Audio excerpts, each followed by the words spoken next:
Hello everyone. We are here to share our paper, which is establishing a participatory approach among communities and citizens towards the urban development within the Chitaroli district of Nagpur city. Myself Sandeep, and I have a co-author with me, Samruddhi. Both of us work at research wing at Studio Saka, Nagpur. When we talk about our paper, we are going to discuss about the introduction of the overall idea of sustainability, the role of community and neighborhood, taking a case study of Chitaroli in the overall study. And we are going to discuss the idea of heritage dialogues, how they are formulated, what are the surveys and studies we have conducted, and the conclusion for the paper. When we talk about sustainability, the sustainability can be easily explained through the urban sustainable form or the urban sustainable model, where the infrastructure appears like a concentric circle. Countries are surrounded by world, and then you find states within them, you find cities within them, you find neighborhoods and particular communities living them. So this way, the entire model appears like a concentric circle, carrying different agents all together, supporting each other. When we talk about neighborhoods, neighborhoods are nothing but the places which are shaped by communities. Now these are communities of various form, various belief, various occupation.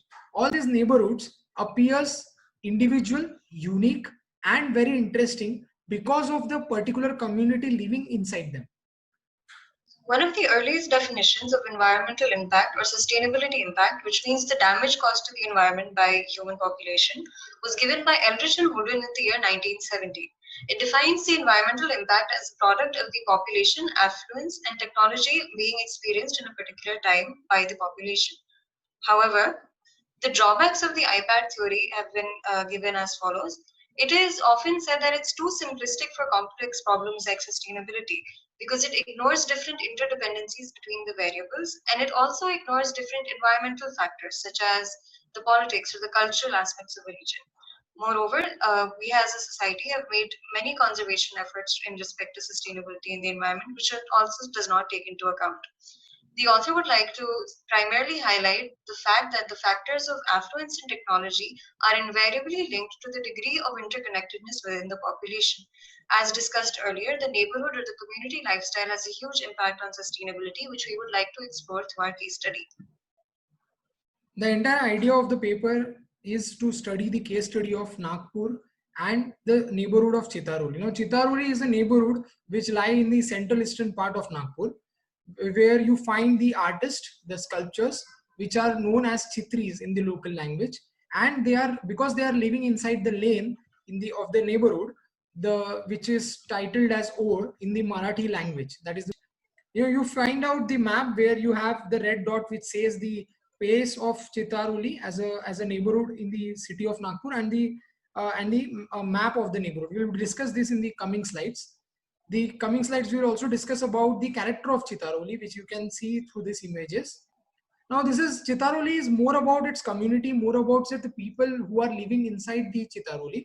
Now, these are the places where the artists formulate the idols. They sculpt the idols for the purpose of worship in the Ganesh Utsav and Durga Utsav.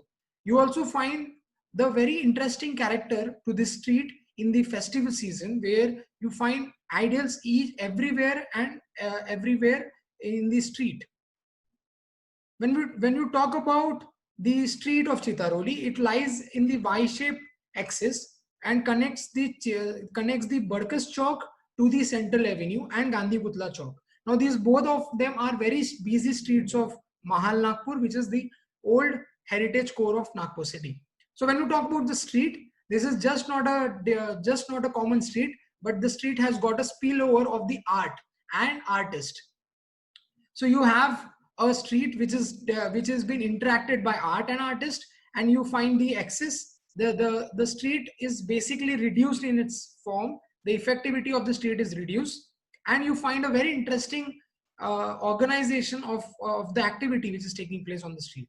So you find artists sculpting the idol of Ganesha and the Durga, and you find people commuting from the same street. Now this involves a multiple user traveling on the same street.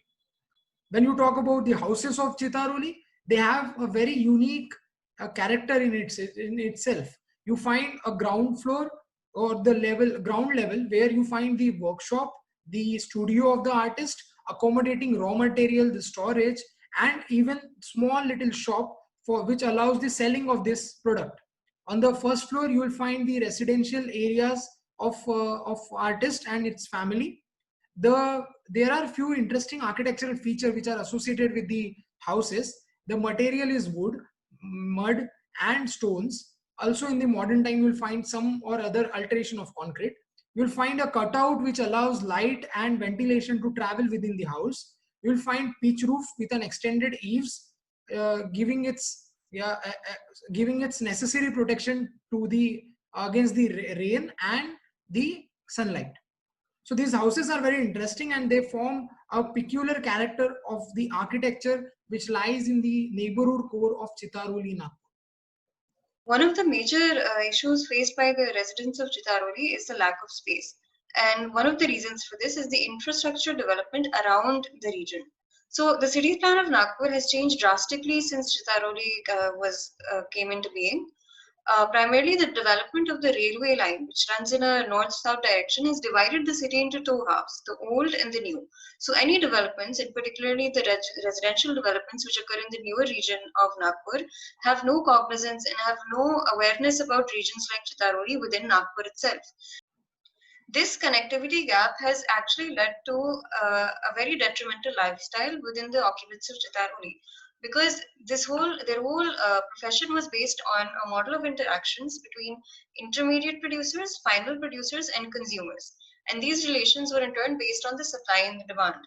But this lack of awareness and this lack of communication has translated into a lack of demand, which in turn has translated to a loss of income and revenue. Moreover, there is no cognizance of the lifestyle or the community living philosophy which is popular in Chitaroli, which contributes to a sustainable lifestyle. Hence, this model has collapsed and it has severed the relations of production and consumption. Further, we talk about heritage dialogue. Now, heritage dialogues are nothing but the heritage walk, which emphasize on the idea of interaction between the community of the neighborhood and the citizens, which are facing the gap because of the expanded city. So you find heritage dialogue where we try to involve the local citizens and the local community residents who can interact with each other and create an idea of interaction. Further, to understand the idea of heritage dialogue, I want you all to go through this video.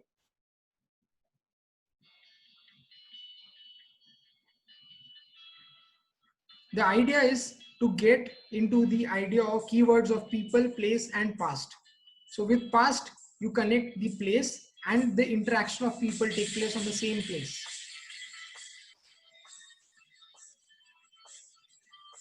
It is introduced in a way where the basic introduction of the area has been given, and then with the exploration and walk, we end up on a tea session or a chai session where people interact with each other and try to put forward different questions, and we try to find out answers to the question from the residents of the same place. Like example, here you will find out one old man who is the resident and the oldest artist of the Chitaroli, who is trying to talk about his community role and how the overall neighborhood has been shaped from history, from past, and in the future, in the present, and in the future.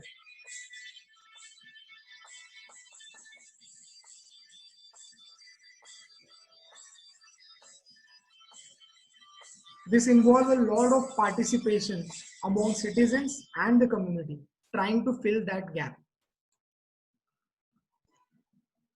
This brings us to establish a link between the past, the present, and the future, and this can only be achieved through contextual and participatory planning. When we study the past, it's important to understand different historical contexts, such as the heritage, the demographics, primarily, as well as the ancillary aspects, such as politics, economic bearing, and technological advancement, all which are important components of the society's overall approach to sustainability and environment-friendly living. When we study the present, we try to document the current scenario by interacting with the occupants and ensuring that the decisions made by policymakers are validated by those who will finally be experiencing the consequence of these decisions. Surveys, maps, and photography are an essential facet of this step.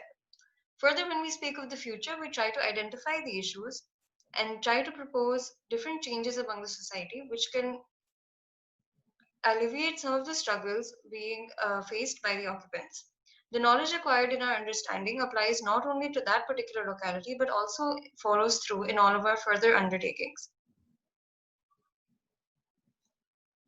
Now, I would just like to take you through the methodology of our research. It happens over 5 major steps, starting with the preliminary or literature study, which lets us identify the different user groups present within the region, which in turn we interact with them. There's an interview process, questionnaires, and that heritage dialogue happens, which then leads to the transcription stage where we transcribe the data and we try to identify different themes across different interviews, which then leads us to content analysis. Once the themes have been identified, we try to derive some inferences and different points of action which can be worked upon in the 5th step, which is the prospects.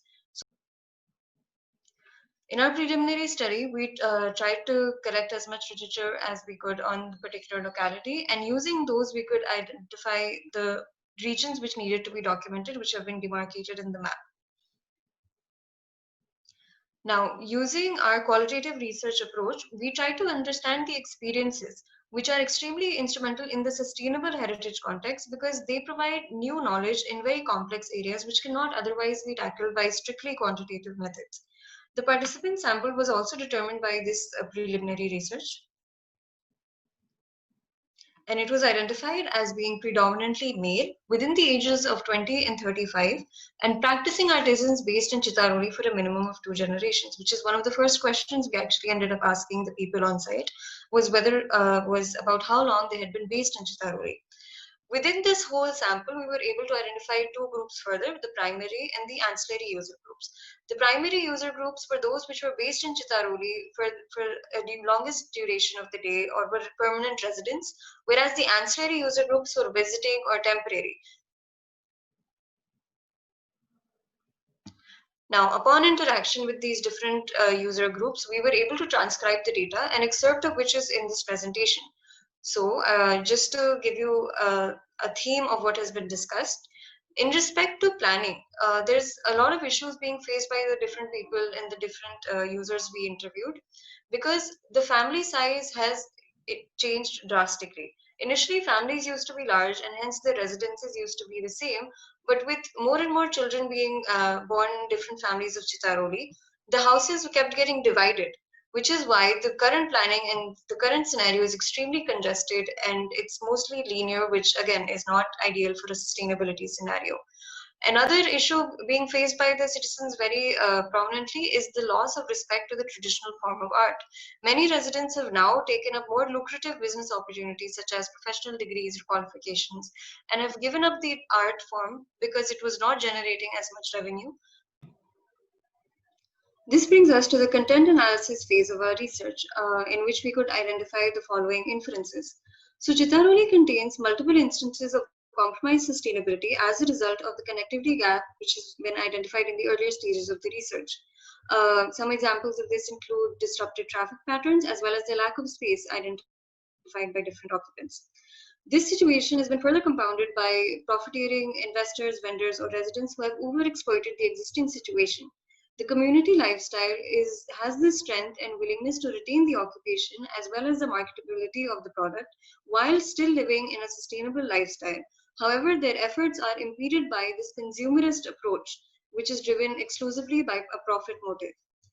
Lastly, the unsustainable infrastructure development in and around Chitaroli, along with the loss of respect amongst newer citizens of Nagpur and surrounding regions, has led to a loss of income and a loss of revenue, as a result of which the gap between sustainable heritage and the modern way of life has been further widened. All of these factors are not that they cannot be worked upon. So we would like to propose the following future prospects in respect of Chitaroli as well as sustainability objectives. So revitalizing the urban infrastructure and re-establishing the links upon which the whole supply-demand chain of Chitaroli and similar communities was based, is the first step in ensuring a return to the more sustainable lifestyle, as well as bringing back the city's character and heritage. Further, all conservation efforts must include the use of appropriate technology and ideological sustainability, and must focus on improving the overall quality of life of each citizen. Another aspect of this is participatory planning, which again ensures that the decisions made by policymakers are validated by the stakeholders or the final users, in this case, the occupants of Chitaroli. And all of these decisions need to be made at a very early stage of planning, such that the redevelopment can take a more contextual nature. And again, the last step, which would really help to fill the gap between the new and the old, would be increasing the architectural vocabulary among citizens by means of the Heritage Walk, which has been discussed earlier. Now, if we speak strictly from a sustainability perspective, the following can be prospects to work upon in the future. So when we speak of the lack of space, one direct solution to that is increasing the physical interface between the consumer and vendor. This has been discussed in previous researches as well, which include the different kinds of barricading, restriction of vehicular movement, exclusive pedestrian corridors for circulation, as well as facilitating some kind of uniformity in the growth and an entirely new network of transportation routes. Further, the materials that were used in the construction of Chitaroli were all locally available and locally sourced, both for the construction of the residences as well as their produce, which means materials like bamboo, guna tiles, mud, and fly ash have been proven beneficial not just from a monetary standpoint, but also because these materials are largely climate responsive and help facilitate passive cooling. So, just in conclusion, we would like to say that sustainability and heritage are not mutually exclusive constructs. We need to make sure that the decision-making ability lies not with an individual, but actually within a community, such that we understand a more democratic approach to sustainable living. So, it is understood that the decisions made by one will not impact the community, whereas in turn, the community will make decisions which impact the individual. And further, the communities need to be able to appropriate different spaces and services that belong to individual in terms of land or other commons. And the consumption per individual has to become the consumption per community, thereby lessening the environmental impact. These were some of the references that we took into account while conducting our research. And we would like to thank all of these authors as well as the conference for giving us the opportunity to present our paper.